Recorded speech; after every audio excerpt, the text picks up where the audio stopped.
ሊዲያና ኪሮቤል የተደበቀ ግንኙነት አላቸው። ሊዲያ ባለትዳር ስትሆን ባሏ ሳያውቅ ግን እየወሰለተችና እየፈለጋትን ነገር እያደረገች ትገኛለች። ሐረግ ይሄን ነገር አውቃ ሁሉንም ነገር በዝምታ ይዘዋለች። ለአቶ ግርማ እንደማትናገርና ምንም ነገር እንደማትለው ምሽ ብላ እያየች ሁሉን ነገር በዝምታ አልፈዋለች።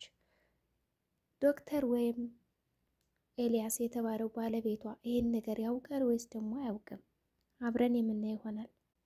ሐረግና ኪሮቤል በር ላይ ነበሩና ሐረግ ማነህ እያለች ስታስጨንቀው ኪሮቤልን እኔ ኪሮቤል ነኝ ብሎ የለበሰውን ቆብ ሊያወልቀው ሲል ሊዲያ ትደርሳለች። ሊዲያ ከመጣች በኋላ ምንድን ነው ማን ነው አስደፈርሽኝ እያለች ከሐረግ ላይ መጮህ ጀመረች። ኤልያስንም ባሏን ጠራቸው።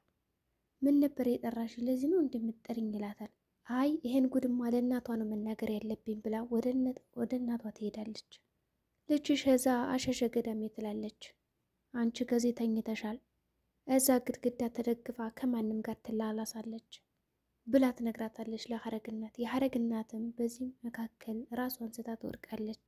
ኤልያስም ምንድነው ብሎ ልጅቷ ምንድነው ብላ ለማቃናትና ነገሩን ለማብረድ ትሞክራለች። ኤልያስም ሊዲያ ለምንድን ነው እንደዛ አደረግሽው? በድንጋጤ እኮ ሊሞቱ ነበር ብሎ ቢጠይቃትም ታዲያስ እኔስ ይሄንን አይደል የምፈልገው ብላም ነበረ። ምን ብሏታል? አይ ስቀልድ ነው ብላለች። ሐረግም እናቷን እየተንከባከበቻ ነው። ኤልያስ ሐረግ እንደዛ አይነት ሰው አይደለችም፣ እኔ ሙሉ ለሙሉ አምናታለሁ ይላል።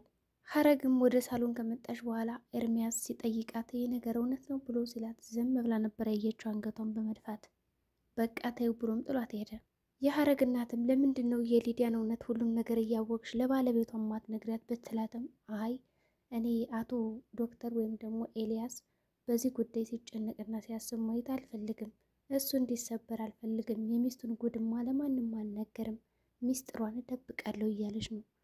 እናቷም መከራከር ጀመረች ለምን እንደማትነግረውና እናቷም እንዴ ሊዲያ የተናገረችው ነገር እውነት ነው እንዴ? ምን ነው ተከራከርሽ? በማለትም መልሳለች። እንዴማ እንደዛም አትበይ፣ ታዲያ ስለሱ ትዳር ምን አስጨነቀሽ? ሊዲያና ኤርሚያስ እራት ደርሷት ትላቸዋለች ሐረግ። ሊዲያም በአንቺ ቀፋፊ እጅ የተሰራው ማን ሊበላ ነው? እኛ ወተን ልንበላ ነው ብሎ ጥለው ሄዱ። ከዛ ከእናትሽ ጋር ብይ። ሐረግም ቁጭ ብላ በማዘን ላይ እያለቀሰች ትገኛለች። አላውቅም ምን እንደማረግ ትላለች። ደስተኛ ለመሆን እየሞከርኩ ነው፣ ግን ደግሞ አልቻልኩም። ስሜቴን እንዴት ነው ማሸነፍ ያለብኝ? ኪሮቤል ሊዲያን ሊያገኛት ቀጥሯት ነበረ።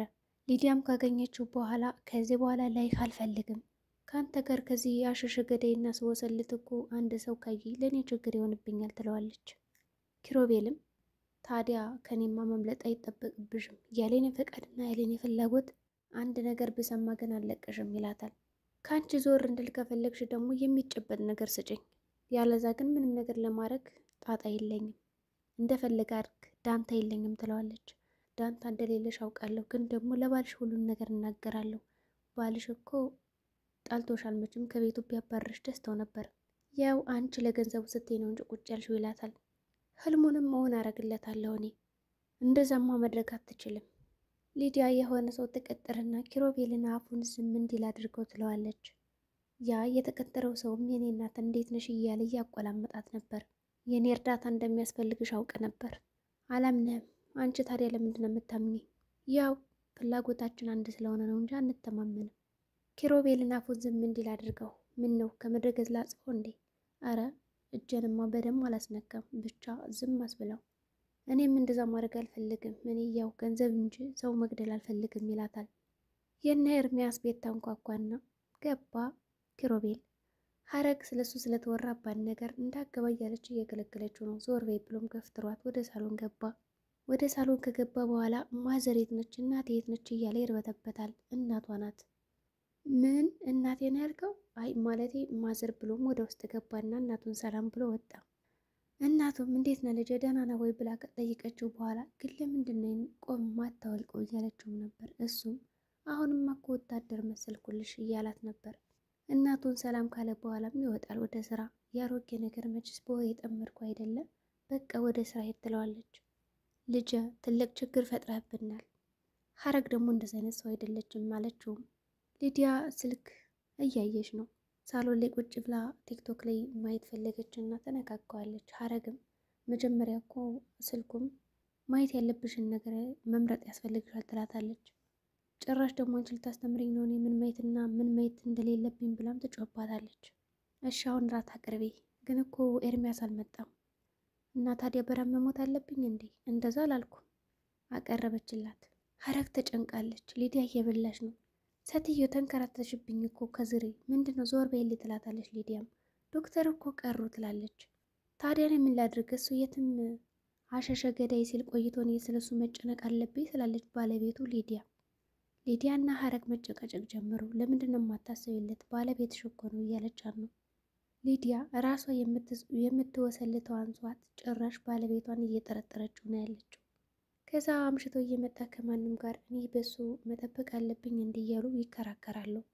ያገባሻል አያገባሽም እየተባባሉ ነበር። እኔ ስለ ዶክተር ኤርሚያስ ያገባኛል፣ ባለቤቱም አያገባሽም ትላታለች። ይመለከተኛል እያለችም ነበር ሀረግ።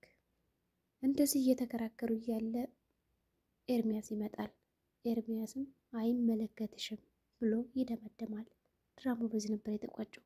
ሰላም ጤና ይስጥልኝ የቻናል የቤተሰቦች፣ ለዚህ ቻናል አዲስ ከሆናችሁ ሰብስክራይብ በማድረግ ተቀላቀሉ። ላለው በቀጣይ ቪዲዮ እስከምንገናኝ መልካም ጊዜ ይሆንላችሁ።